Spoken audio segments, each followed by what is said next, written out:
It is actually the deadliest snake in Africa. It's killing more people on this continent than any other snake. The mambas, the cobras, they're quick to get out of your way. The puff adder, absolutely not, because it thinks that we can't see it. This is why it's safe. So people think when I walk next to it or step onto it, it's gonna bite them like nobody else's business, but they actually don't. I want to demonstrate this for you here. I want to show you the true behavior of this snake. And there it comes now. You see it's a striking position. Now let's see what happens if you step on it. I want to step the tail first.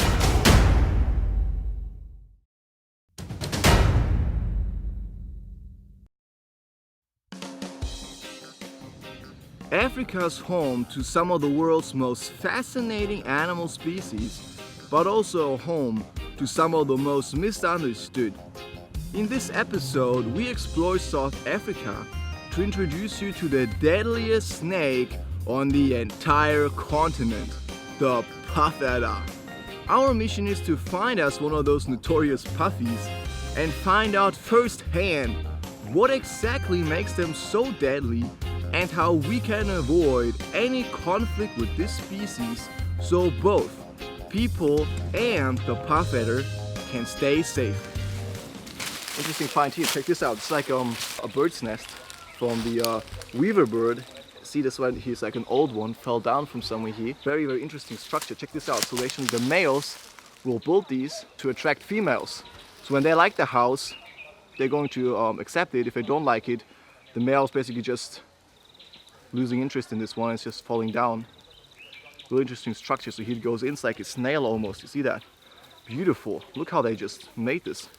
It's incredible. Beautiful find there.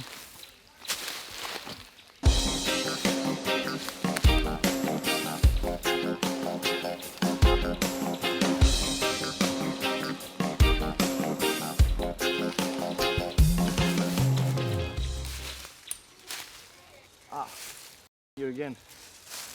Come on here. Check this out. Like there's thorns everywhere. When you move through here, look at my arms. You see that? Scar, scar, scar, scar. It's like I'm sliced open everywhere, especially my legs. It's wild. Look at this. Look at this tree with thorns on it, on its actual wood. Do you can see this? I was just holding on to here. You can see spike, spike, spike, spike, spike. Everything here in Africa is spikes. So moving through here, man, I get ripped open everywhere. It's wild here in Africa. Woo.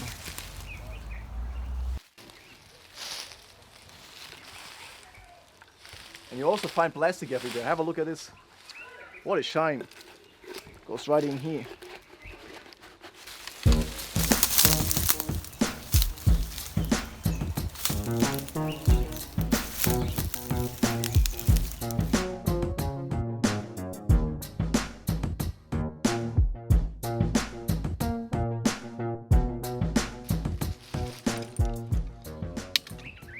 We got a snake right here.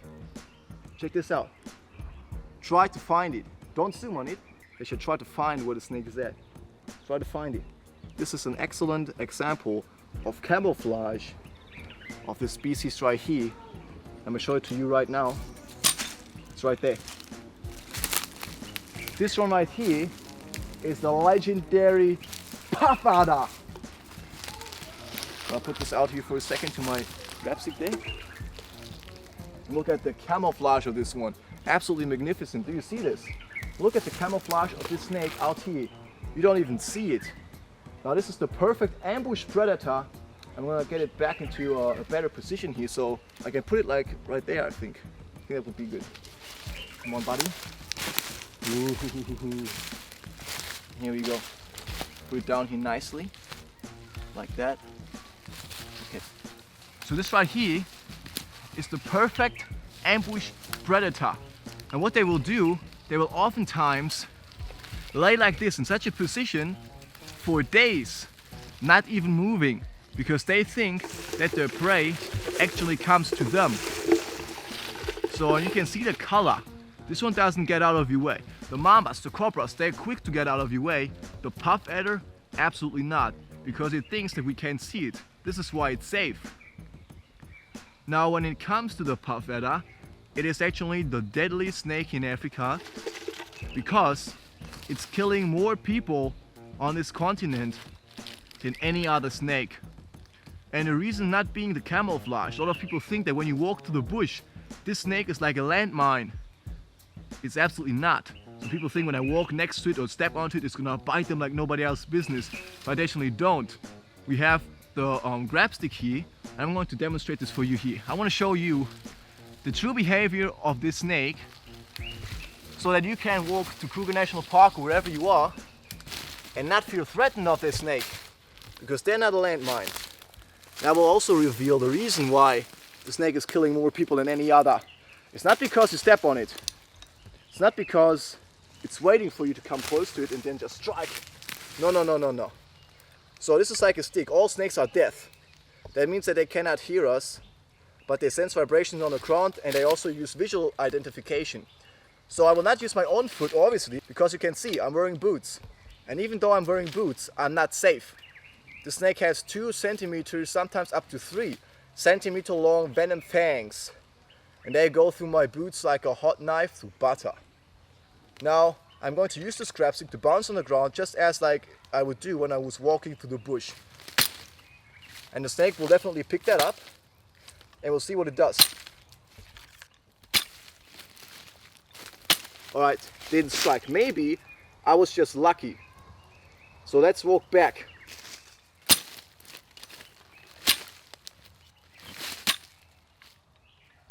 Still didn't strike. Let's try it again.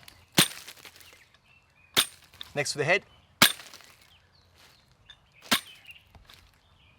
Still doesn't strike. Now let's see what happens if you step on it. I'm going to step tail first. Doesn't strike. Mid-body. Doesn't strike. Head.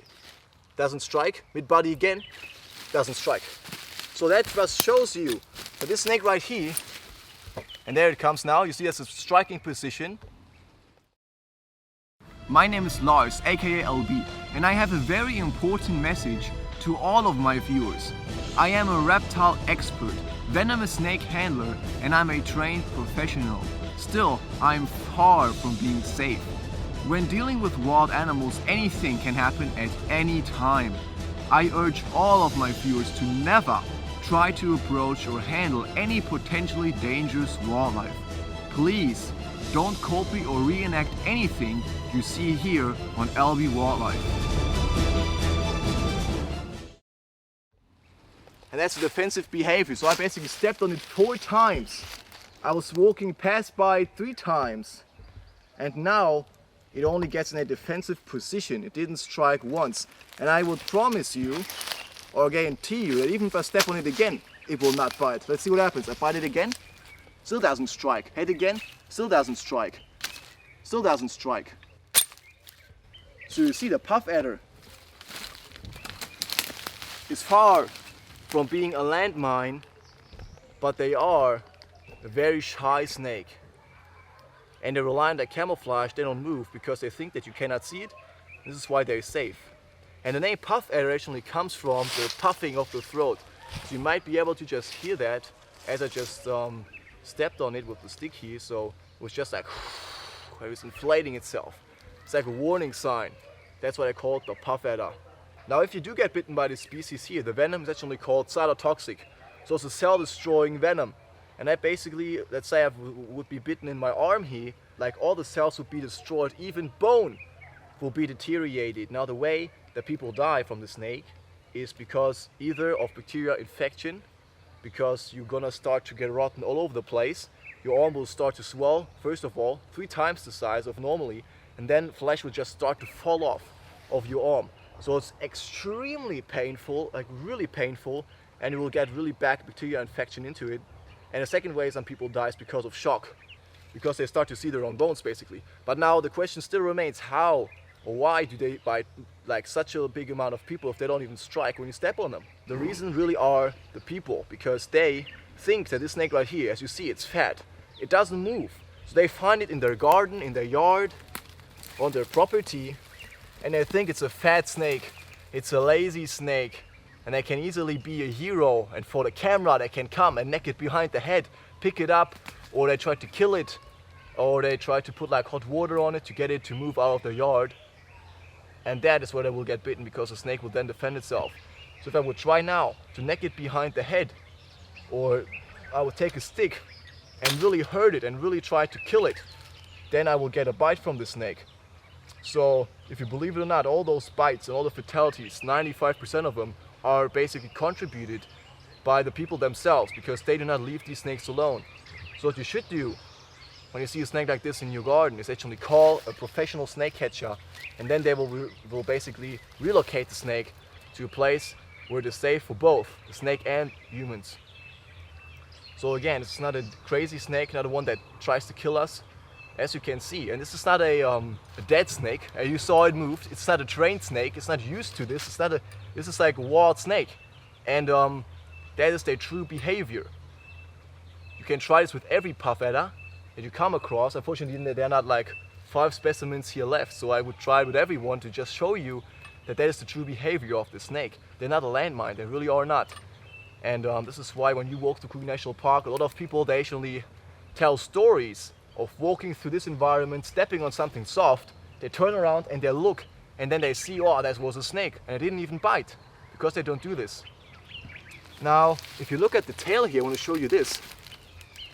I would actually reckon this right here is a female. I'm trying to show it to you. You see the tail here is like a very short tail. You see that?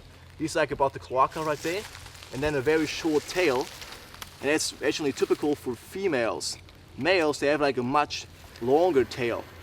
And this is why I call it the puff adder. Do you hear that? That hissing. You see that? They basically breathe all their air with such a force through the nostrils to create that sound.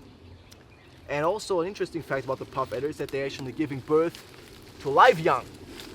So the biggest puff adder ever was like about 1.80 meters, and it gave birth to 156 live young. The biggest number of babies ever been born by any snake in the world. 156 of them. Did you see that?